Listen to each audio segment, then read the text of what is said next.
What it takes to reopen an airport after a war. Khartoum International Airport has received its first scheduled passenger flight in over 2 years.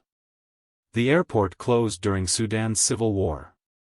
Reopening an airport isn't just about repairing runways. Air traffic control must be rebuilt. Navigation aids revalidated. Airspace declared safe again. One mistake affects every aircraft overhead. When an airport reopens after conflict, it signals something bigger than travel. It signals that airspace is becoming usable again.